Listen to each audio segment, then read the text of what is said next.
Well, this is an exciting time of the year, isn't it? Beautiful spring weather, beautiful colors, buds of trees coming out.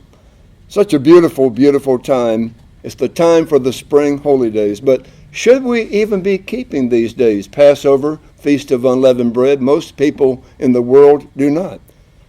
Well, without going into the scriptures, I think most of us here have proved beyond a doubt that yes, Christians today should be keeping God's holy days.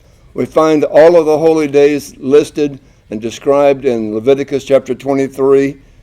But did Jesus keep these days? Yes, he did. We can find verses in the four Gospels that Jesus kept the holy days. What about the New Testament church? Why, the New Testament church was founded on one of the holy days, the day of Pentecost. And we can read scriptures in the book of Acts and in the epistles showing that the holy days were being kept by the people of God. One verse even says concerning the Feast of Unleavened Bread, let us keep the feast. So that makes it very clear and plain we should be keeping the Feast of Unleavened Bread. So yes, God's church, God's people will be keeping the Passover and the Feast of Unleavened Bread and the other holy days as they come up in their season during the rest of the year. You know, the holy days will be kept in the millennium. In Zechariah chapter 16, chapter 14, the Feast of Tabernacles will be observed by all nations, or else they have no rain, it says. Secular history also shows that Christians were keeping the holy days after the New Testament era. Polycarp and Polycrates, disciples of John, Polycrates, a disciple of Polycarp, was keeping the Passover and the Feast of Unleavened Bread. So you can do study into that if you need to.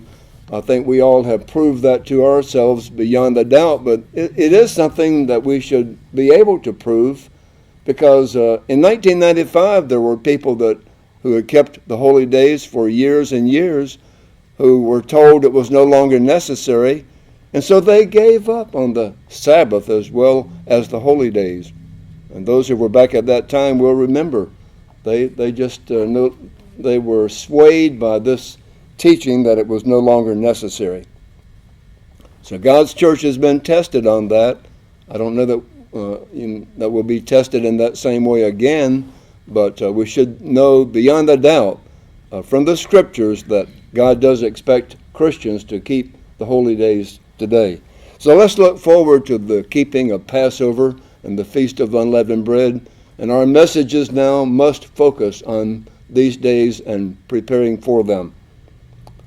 You know, it's wonderful that God has revealed to his church that the holy days portray the plan step by step how God is accomplishing his plan and his purpose. Of course, we have our booklet, God's Holy Day Plan, Hope, the promise of hope for all mankind. And this has been revealed to the church. I don't know that the church in all ages has understood this plan as well as we do. It's been revealed here in the last days to the church in a greater way than the church probably understood down through the ages. Down through the ages, I imagine that the church has understood aspects of this holy day plan, at least aspects of it, but not in its entirety as we do today. So we are very blessed in that way. Very, very blessed to be able to understand this holy day plan, which portrays the way that God is accomplishing what he's doing. So now let's be getting ready for Passover and the Feast of Unleavened Bread. Let's be excited about it. I tell you, I saw an air of excitement in our fellowship before services today. So let's keep that up. You know, I just want to mention, first of all, a few questions that people might have. And I'm not going to go to the scriptures because of the time element here. But these are questions that we should be firm on. When is the Passover? Is it the 14th? The Jews keep it on the 15th. You will notice they know they are keeping their Passover on the 15th. We know that we are keeping the Passover, though, on the 14th, Are we doing it right? Well, Leviticus 23 does say the Passover comes on the 14th day. And that is the day on which Jesus Christ observed it when he gave the New Testament emblems. It was on the 14th. What about the Old Testament Passover? Was it on the 14th or the 15th? You know, the Israelites were told when they killed their lamb, put the blood up on the doorpost, they were told not to go out of their houses until the next morning. And yet they left Egypt by night. It was the following night that they left Egypt. And that is, of course, where we have the night to be much observed celebration. We have a couple of study papers that I'll mention for further study if you would like to do further study. This is quite a thick one here, the Passover of Exodus chapter 12. Let's see how many pages, 46 pages long. But here is the Passover of Exodus 12 study paper. If you'd like to find that online, then you can study into that further if you need to. But what about the New Testament Passover? When should it be? As I mentioned already, Jesus kept it, and he said, with desire, I have desired to eat this Passover with you. He called what he was doing, and where he ate the Passover meal there, the Old Testament Passover meal, and he instituted the bread and the wine and the foot washing, he called it a Passover. And Paul later referred to it in 1 Corinthians 11 as the Passover, that night that Jesus was betrayed, that he took bread and wine. So the New Testament Passover, we have a paper on that as well, a doctrinal study paper, the New Testament Passover. And the New Testament Passover very clearly is at the very beginning of the 14th day of the first month of God's calendar. So if there's any need to look at those study papers just to firm things up in your own mind, then please do so. Why should only baptized members keep the Passover? That's a question that might come up. In the Old Testament, the law regarding the keeping of Passover was that a person must be circumcised. And that would open up the door for his household to keep the Passover. Well, spiritual circumcision occurs in our lives when we are baptized, and those sins of the past are all cut off, you might say. They are forgiven, totally washed away by the blood of Christ. So a person should be spiritually circumcised in order to take the Passover, the foot washing, the taking of bread and wine. Now, you know, right away, we hope that our young people that are here will realize you need the Passover really just as much as your parents who will be keeping the Passover. But do you realize it? Do our young people realize they will need to come to that point where they are baptized, they are spiritually circumcised? You should look forward to a spiritual circumcision which takes place at the time of baptism in your life. And in the future, you will be taking the Passover just as your parents do now. What day of the week was Jesus crucified? Most people in the world think it was on Friday. No, it was 3 days and 3 nights. He was in the tomb. The only way that fits the story is that Jesus was crucified on Wednesday. He died Wednesday afternoon. He was put in the tomb late, just before sunset. And 3 days and 3 nights later, he was resurrected, just late on the Sabbath. That would have been Sabbath afternoon. If someone misses Passover, because of unforeseen circumstances that come up, maybe they just have a traffic jam, they can't get to the service, or vehicle breakdown or problems. So what should they do? In Numbers chapter 9, there is a second Passover. And by the way, Moses, when that situation was presented to him, did not say, well, here's my opinion on what we ought to do. He said, no, let us wait and see what God will show us. And God showed that there should be a second Passover date. And it will be on the second month of the sacred calendar year, and on the same day, 14th day. 1 month later, there will be a second Passover. We will announce that in case anyone if it does apply to anyone, we announce that year by year as to when the second Passover date will be. Some common Feast of Unleavened Bread questions. Why do we observe the night to be much observed? And the reason for that is that's when Israel left Egypt. And that is the beginning of the Feast of Unleavened Bread. It is the 15th day. The day right after the Passover then is when they left Egypt. And that is when we observe that special night, as God commands in Exodus chapter 12, that it be a night to be much observed. And some people call it the night to be much remembered. That's okay as well. What is leaven? Leaven would be yeast, baking powder, baking soda, potassium bicarbonate. We put out these agents, products made containing these agents. Just miscellaneous reminders, we do have services on the 1st and the 7th days of the Feast of Unleavened Bread. The first day comes on the weekly Sabbath this year, and the 7th day comes on a Friday. Not too many people have meetings on Friday, do they? But we will this year for the last day of unleavened bread. Why do we take up an offering? There are scriptures on that as well in Exodus chapter 23 and Deuteronomy chapter 16. But one question that comes up that I want to spend just a little bit more time on, can we be sure that we have the right calendar? It's obvious in Exodus chapter 12 and verse 1 and 2 that God said, "This shall be the beginning, the first month of the year for you." So God is the one that gave the Israelites information about the calendar. But where is exact knowledge of the calendar in the Bible? The Bible is not a book that gives exactly how the calendar is to be calculated and maintained. It doesn't show step by step just how that is to be done. Interesting, isn't it? God doesn't give that. Yet he says, "This is the beginning of months to you." How can we know when the beginning of months is for us today? We say in United Church of God that we are confident today is the beginning of the first month of the year for us. This is New Year's Day of the sacred calendar.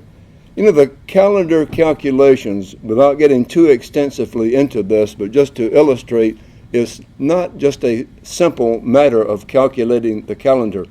The calendar, if you study into it, is so complex that until the Roman world created the Roman calendar, later adjusted by Pope Gregory, around 1700 or so.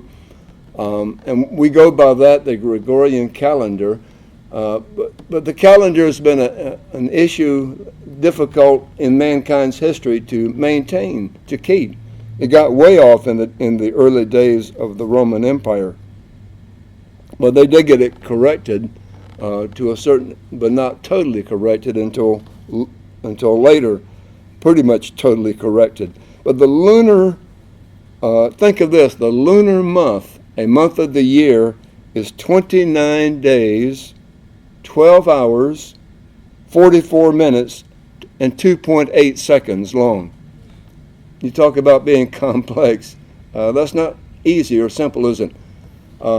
It's then approximately 29 and 1/2 days long. That's why the sacred calendar, which is a lunar solar calendar, is 1 month will be 29 days and the next month will be 30 days. And sometimes I believe the 30 days can be, there can be periods where there's back-to-back 30-day months. The solar year is 365 days, 5 hours, 48 minutes, and 46 seconds long. So you can see that there are some problems here. 12 lunar months comes out to 354 days, 8 hours, and 48 minutes. But the solar year is 365 and a quarter approximately. So you can see that there's about an 11-day difference there. Well, the sacred calendar makes up for this and is perfectly calculated.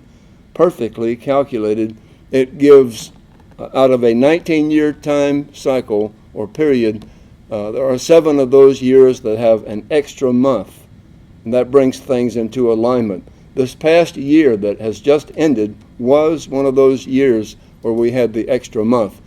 And that is why the holy days this year come later than they did last year. And that's because we have the extra month. The extra month will push it later in the following year. But the question comes out, God has not revealed how to calculate this calendar in the Bible. How is that done? Who has the authority to do that? Well, let's go to Acts chapter 7 and verse 37. There are a couple of scriptures that indicate the way that we believe that is accomplished. And who has that responsibility? In Acts chapter 7 and verse 37, this is that Moses who said to the children of Israel, the Lord your God will raise up for you a prophet like me from your brethren. Him you shall hear.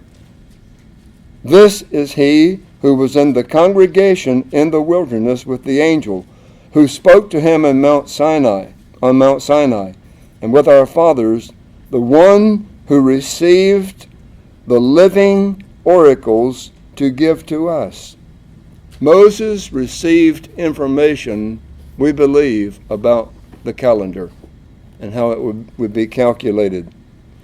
And this was transmitted on down, generation by generation by generation, so that when Jesus came on the scene about 1,500 years later, and the New Testament church, they had no question as to when they should meet for Pentecost. They had no question as to when they should keep Passover. There's no calendar controversy in the New Testament. They were confident that the calendar had been correctly maintained by the Jewish people, actually. The Israelite tribes went in the captivity, the 10 tribes, they lost knowledge of everything. But the Jews have maintained knowledge of the Sabbath. They have maintained also the preservation of the Scriptures, the Old Testament Scriptures. And they have maintained the knowledge of how the calendar should be maintained. Let's go to Romans chapter 3 now. And this shows that what we believe that the Jewish people have been given this responsibility of being the custodians of this knowledge, the oracles that God gave to Moses. In Romans chapter 3 and verse 1, what advantage then has the Jew? Paul is writing to the Romans. What advantage does a Jew have? What is the profit of circumcision? Is there any profit in being a Jew, he says? He goes on to say, verse 2, yes, much in every way, chiefly because to them were committed the oracles of God. And these oracles are, in the margin says sayings or scriptures. The word means the utterances. Doesn't necessarily mean written down. We know that the knowledge of the calendar and how it is to be calculated is not written down in the Bible. So the utterances, though, of how to do this were given, we believe, all the way back to Moses. The New International Version has for verse 2 that the Jews, they have been entrusted with the very words of God. What was committed to the Jews then? The Old Testament Scriptures, their preservation. They have done a great job in that. The Sabbath, knowledge of the Sabbath. The calendar. Yes, entrusted with the divine oracles. But can we know the Jews have faithfully preserved the calendar calculations?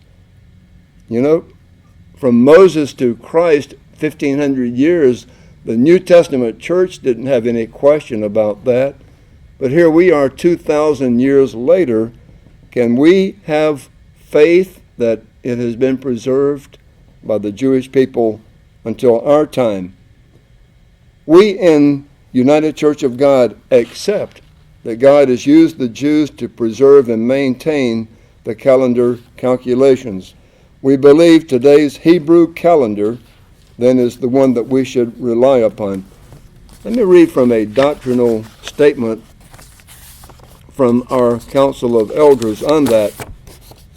Some people have taken it upon themselves to determine the calendar. Let me just break into this. But who gives them the authority? If somebody comes on the scene today and they look at calendar calculations, they look at the Hebrew calendar, and some have done this, and they say, we believe should be starting the year at a different month, a month earlier or a month later. But who gives them the authority to do that? That's a question that I think they would have difficulty answering. They have taken that upon themselves to be custodians of the calendar. We believe the scriptures we've just read here in Acts 7 and Romans chapter 3 would indicate that if anybody has been entrusted then or commissioned, it's the Jewish people. So here's our statement again. Some people have taken it upon themselves to determine the calendar. God lets them do so, but does He give them the authority in this matter? The United Church of God accepts the Hebrew calendar as being authoritative in determining when the holy days are to be observed. There will continue to be an ongoing study into this matter. We currently have seen no evidence that would cause us to reject the Hebrew calendar that has been accepted in the Church of God since at least 1940. Mr. Armstrong looked at this way back in 1940, and Mr. Armstrong concluded, if we cannot rely upon the Hebrew calendar for when the holy days come up, we're simply lost. We have no authoritative way of knowing when the holy days come up. But brethren, let's go one step further. If God expects us to observe the holy days in their proper season and right time, can we trust that He has preserved the calendar, seen to it that the calendar has been preserved so that we can be confident? I think we can. Just as confident as we are that God has preserved the knowledge of the scriptures. He has used the Jewish people to preserve the Old Testament scriptures, and most of the more Greek manuscripts or more New Testament manuscripts are in Greek. We believe the Byzantine text is very authoritative for the way God has seen to it that the New Testament scriptures have been preserved. Can we trust that God has preserved the scriptures so that we can know what His will is? I think we can. Can we trust Him to see that the calendar is preserved so that we are keeping the holy days at the right time? So I'm confident that He can, but if anybody wants to take it upon themselves to become the custodian of the calendar, then I would just warn you that I'm not so sure that you have that authority granted to you by God. Okay, the bottom line then is that God has seen to it that His word, His oracles He gave to Moses have been preserved for us, both the scriptures and also knowledge about the calendar. So, how accurate is the Hebrew calendar? I think I found this a very interesting article. It's from a book, The Essence of the Holy Days, Insight from the Jewish Sages. Goes back to published in 1993. This is page 141.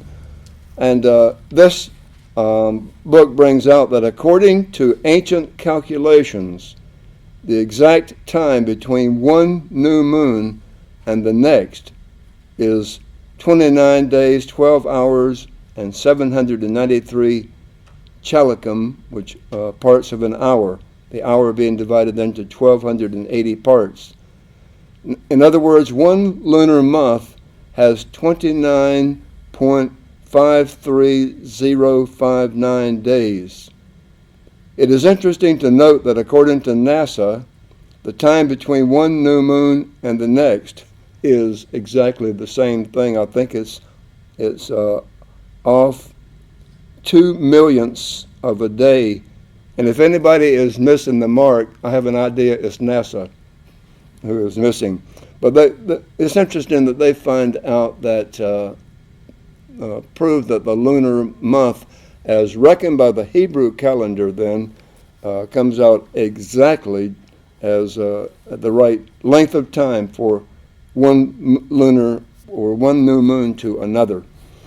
So I think that is very interesting. So in conclusion then, can we be confident that we should be observing the Passover on Thursday night, April 14th? We can be absolutely confident. And that April the 15th is the 14th day we observed the Passover the night before. And that today is the first day of the sacred calendar. And we will be keeping the sacred Passover on the very same night that Jesus kept it. We can be confident of that. Brethren, these next 12 days then is time for focusing on the Passover. You can read about the Old Testament Passover. If you want to, you can go back to Exodus 1 and read about the plagues that God brought upon the Egyptians all the way up to chapter 12 when God commanded the Passover celebration. You can also read the 4 gospel accounts. Did you know that about approximately 1/3 of the Gospels focus beginning on the last 6 days before Jesus died, and then on his death and crucifixion and his resurrection? So about 1/3, to me that shows just how important the Passover is. About 1/3 of the Gospels focus on those last days before he died, and then his death and resurrection. So you could read, if you would like, the 4 Gospels, those portions at the latter part of each one that is about his death and resurrection. Also good scriptures to read would be Psalm 22, Isaiah 53, John 6. It would be good to read and meditate in these days before Passover. We have 1 week and 5 days. It would be good to meditate on who really killed Jesus Christ. And I don't really have the time to get extensively into this, but there's a very good chapter in our booklet, Jesus Christ, the Real Story. And let me just read a little bit of this, and I might conclude the sermon on this thought, that we fully realize ourselves who killed Jesus Christ, who bears the blame. It's easy to assign blame for Jesus' death to a small group of people, the religious hypocrites and civil leaders. Easy to lay the guilt on the race of a people, the Jewish people, the Roman soldiers. It's safe to say that if Jesus would have come to any society and culture and exposed it for its failings, its hypocrisy, he would not have been accepted. If Jesus had exposed any society that was equally far from its ideals, they too would have killed him. Jesus would not be accepted in our world today. This is the horrible truth we all want to avoid. What the original followers of Jesus tell us is that no one is innocent of this crime. We all were complicit in the death of Christ. Paul was convinced of his personal guilt. He said, I am the chief. He says that Jesus came to save sinners, of whom I am the worst. The crime was so unthinkable, so unequaled. The Jewish leaders initiated the deed, yes, the Romans carried it out. But because each of us has sinned, he died for every single one of us. There's nothing complicated about that. That's what he wants us to see. If I had not sinned, he would have had to die. If we weren't so hardened, his suffering and death wouldn't have had to be so horrendous. None of us are innocent of this crime. We read the account of the jealousy and hatred toward Jesus, and we may silently say to ourselves, I wouldn't have done that if I had been there. We are wrong on two counts. I try to imagine myself if I had been in the Roman army, a Roman soldier, and I had no idea of any truth of the Bible, had no belief in the Old Testament. Could I have, if called upon, been the one that took those nails and nailed them in his hands? What about you? If you had been, or if you had been a Jew without any understanding of what we understand in the church, could you have been one of those saying, crucify him? It's healthy for us to realize if we had been there and just been the ordinary Jew, an ordinary Roman soldier, that could have been us that was crying out to crucify Jesus Christ. So it's healthy for us to realize that our sins are what brought about the death of Jesus Christ. I'd encourage us then to read this chapter in this booklet, Jesus Christ, the Real Story. Who killed Jesus? It begins near the end of the booklet.